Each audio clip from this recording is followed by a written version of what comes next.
মনে দুঃখ নিয়ে মদিনায় চলে আসলেন। এসে বললেন, আমিরুল মুমিনিন, আপনি আমর ইবনুল আস রাদিয়াল্লাহু তাআলা আনহুকে মিশরের গভর্নর বানিয়ে পাঠিয়েছেন। একটা প্রতিযোগিতায় আমি চ্যাম্পিয়ন হয়েছি, ওনার ছেলে হয়েছে রানার আপ। কেন সে চ্যাম্পিয়ন হতে পারে নাই? এই কারণে আমার মাথায় লাঠি দিয়ে 3টা বাড়ি মেরেছে।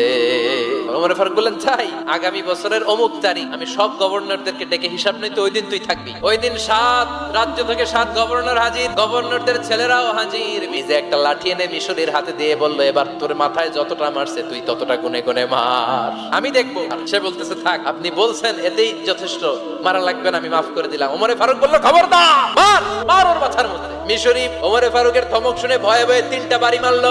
এই বাড়ি মারা দেখেও ওমর ফারুকের হৃদয় ঠান্ডা হয় নাই। লজ্জায় আমর ইবনুল আস, বয়স হয়ে গিয়েছে, সাহাবা, মাথা তখন টাক, মাথায় চুল নাই, লজ্জায় মাথাটা হেট হয়ে মাথাটা নিচু করে রেখেছে।